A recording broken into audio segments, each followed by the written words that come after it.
Good morning students. कल हमने fundamental rights की बात करी थी, उसी में से ही हम नेक्स्ट फंडामेंटल राइट के बारे में पढ़ेंगे, right to freedom of religion. ठीक है, आपके जो 7 थे उसमें से हमने 3 क्लियर कर लिए थे।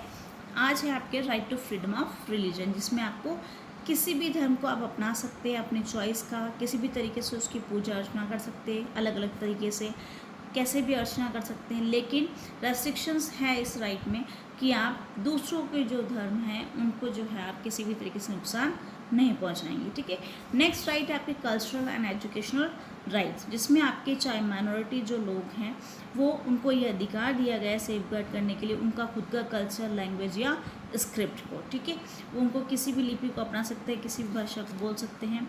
They can open own educational institutions for this purpose and can teach their children accordingly.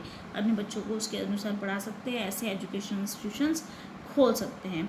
But it has been obligatory for such institutions to give admission to any student desires to join them। लेकिन ऐसा नहीं कि आप किसी को admission देने के लिए मना कर दें। तो ये अधिकार दिए गए हैं जिसमें किसी भी आधार पे उनको इस एजुकेशनल इंस्टीट्यूशन में एडमिशन लेने के लिए मना कर दिया जाए, ऐसा नहीं होगा। तो ये अधिकार दिए गए उनको।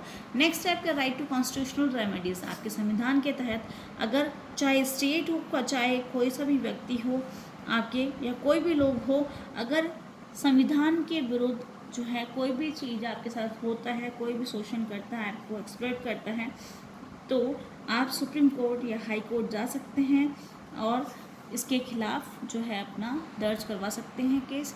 ये आपको है संवैधानिक उपचारों का जो अधिकार दिया गया है, या राइट टू कॉन्स्टिट्यूशनल रेमेडीज़।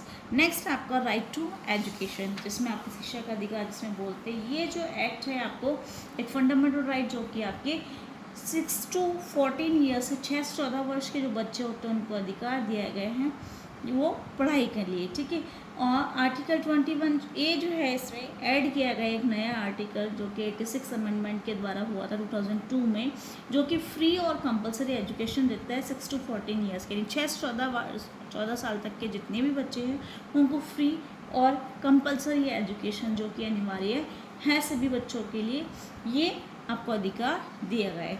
एक आपके राइट टू इन्फॉर्मेशन एक्ट भी आया है आपके 2005 में, जो एक्ट आया 2005 में। ये एक्ट जो है ऑल ऑफ इंडिया में जो आपको जो है जो लागू होता है, उसमें आपको जो है आप किसी को भी इंस्पेक्ट कर सकते हैं, वर्क डॉक्यूमेंट्स रिकॉर्ड्स किसी को भी आप देख सकते हैं, कोई भी सर्टिफाइड सैंपल्स ले सकते हैं, यानी आप ओपन कर सकते हैं इन्फॉर्मेशन, किसी भी तरीके से आपको कोई इन्फॉर्मेशन चाहिए होती है तो। ठीक है, तो नेक्स्ट आपके आता है ये जो हमने अभी पढ़े हैं ये जो राइट्स, उसका इवैल्यूएशन करने के लिए। इवैल्यूएशन में हम देखें तो ये राइट्स आपके सबके लिए अच्छे होते हैं। ठीक है, लेकिन ये राइट्स जो है सस्पेंड भी हो सकते हैं जब आपके प्रेसिडेंट डिक्लेयर कर दे स्टेट में इमरजेंसी के लिए आपके कंट्री में, और इस समय जो है केवल राष्ट्रपति का ही शासन लागू रहता है। इसके लिए जो कुछ लॉज भी बनाए गए हैं आपके, जैसे आपके मेंटेनेंस करने के लिए इंटरनल जो सिक्योरिटी है, जैसे मीसा एक्ट बना है, डिफेंस के लिए DIR defence of India rules बने हैं, प्रिवेंटिव डिटेंशन एक्ट बना है, बहुत सारे ऐसे एक्ट बने हैं जो कि आपको सेफगार्ड करते हैं आपके इंटरेस्ट को नेशन के लिए, या नेशनल सिक्योरिटी एक्ट जो बनाया गया है जो कि आपके सेफगार्ड करता है आपके इंटरेस्ट, आपकी सिक्योरिटी ऑफ द नेशन। तो इस तरीके से अलग अलग एक्ट भी बनाए गए हैं, तो उससे आपको जो है आपके देश को जो स्वतंत्रता और सब चीज़ें जो वो बनाए रखने के लिए, शांति व्यवस्था बनाए रखने के लिए, आपकी सिक्योरिटी के लिए या सुरक्षा के लिए। नेक्स्ट आपके जिस तरीके से आपको फंडामेंटल राइट्स दिए गए हैं, आपको अधिकार दिए गए, तो आपकी ड्यूटीज़ भी बनती हैं कि आप भी इस राज्य में एक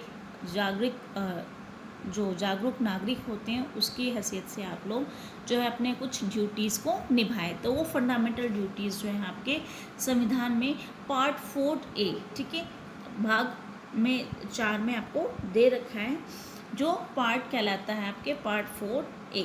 सम words are not clear to promote peace and harmony. आपके जो है इस शांति व्यवस्था बनाए रखने के लिए आपके जो इसमें बहुत सारे प्रेमबल में शब्द जोड़े हैं, उसमें कुछ क्लियरिटी आपको नहीं दी जाती है। तो उसमें आपको क्या करना है, उसके लिए आपको फंडामेंटल ड्यूटीज़ दी गई हैं। Efforts for marginalise communities to release their rights, उसमें कुछ एफर्ट्स दिए गए हैं आपके फंडामेंटल ड्यूटीज़ उसमें। और जो मार्जिनलाइज कम्युनिटीज़ हैं उनको कुछ राइट्स दिए गए, उसमें हम पढ़ेंगे। उससे पहले मैं बता देती हूँ आपको कि जो संविधान है उसमें आपको जैसे नेशनल फ्लैग या नेशनल एंथम के प्रति आपको जो ड्यूटीज़ बनती हैं, जब भी आप फ्लैग होस्ट करते हैं आपको खड़े रहना है, कैसे नेशनल एंथम के समय रहना है, कैसे आपको रेस्पेक्ट देना है। अगर कोई भी स्ट्रगल होता है नेशनल फ्रीडम और उसके लिए, तो उस समय आपका क्या होता है, तो इंस्पिरेशन जो है आपको सब चीज़ें किस तरीके से आपको लोगों तक पहुंचानी है, कैसे आपको जो है प्रोटेक्ट करना है आपकी यूनिटी को, आपकी इंटीग्रिटी को, देश की। कोई बाहरी आक्रमण हो जाए तो उस समय भी नेशनल सर्विस आपको किस तरीके से देनी है, और शांति व्यवस्था बनाए रखने के लिए, आपस में भाईचारा बनाने के लिए आपको ये दायित्व होता है, आपकी ड्यूटी बनती है कि आप इस तरीके से करें। और पेरेंट्स और गार्जियन हैं वो भी जो अपने बच्चे हैं उनको कैसे अपॉर्चुनिटी दें कि वो और पढ़ें आगे। और कुछ जो आपको पब्लिक प्रॉपर्टी है उनको कैसे आपको जो है बचा करके रखना है, सेफ गार्ड करना है। और कुछ जो है आपको प्रिजर्व करना है, जो रिच हेरिटेज है आपके उनको, कल्चर को भी आपको बचाना है। तो ये सारी आपकी फंडामेंटल ड्यूटीज़ हैं। तो जो कुछ क्लियर नहीं होता है उसमें आपको और एफर्ट्स दिए गए हैं। अगर इवेलुएट करें हम इसमें, तो जो लोग मार्जिनलाइज कम्युनिटीज़ हैं उनको कुछ अधिकार दिए गए, जैसे आपको इसमें कॉन्स्टिट्यूशनल प्रोविजंस दिए गए हैं उन लोगों के लिए, मार्जिनलाइज ग्रुप्स के लिए। जैसे आर्टिकल 46 है, उसमें एजुकेशनल और इकोनॉमिक इंटरेस्ट प्रोटेक्ट करने के लिए उनको एक्सप्लॉयटेशन से उनका कोई शोषण ना करे, इसलिए वो कोई भी जो है इस तरीके की जो है एजुकेशनल या इकोनॉमिक इंटरेस्ट उनके जो वीकर सेक्शन है उन लोगों की हेल्प करने के लिए आर्टिकल 46 उन्होंने हमारे संविधान में है। आर्टिकल जो 17 है वो आपको अनटचेबिलिटी या छूट व्यवस्था को ख़त्म करता है, इसको पनिशेबल ऑफेंस माना जाता है। आर्टिकल 275 है, उसमें आपके वेलफेयर स्कीम्स, जो आपके समाज में जो सब चीज़ें सही रूप से सभी के लिए बराबर हो और लोग आगे बढ़ सके, उनका विकास हो सके, उनका डेवलपमेंट हो, इसलिए गवर्नमेंट कुछ ऐसी स्कीम्स चलाती हैं, उसके लिए आपको लिए दिया गया है। नेक्स्ट जो आपका आर्टिकल 275 है जो कि वेलफेयर स्कीम्स आपके चलती है गवर्नमेंट की, उसके बारे में हम और पढ़ेंगे कि गवर्नमेंट क्या करती है इन सभी लोगों के लिए। जो गवर्नमेंट एफर्ट्स करती है इन लोगों के लिए, पहला है रिजर्वेशन उन लोगों को दिया गया है, जैसे एससी को, जो शेड्यूल कास्ट के लोग हैं उनको 15%, एसटी शेड्यूल ट्राइब के लोगों को 7.5% एंड ओबीसी को 27% रिजर्वेशन दिया गया है उनको जॉब्स में। ठीक है, जो भी कोई वैकेंसी निकली उसमें इन लोगों का इतना % आपका रिजर्वेशन होता है। और एजुकेशनल इंस्टीट्यूशंस में भी आपको जो है जॉब्स के अलावा आपको एडमिशन के समय भी इतना % इनको दिया जाता है। गवर्नमेंट सर्विसेज में भी दिया जाता है।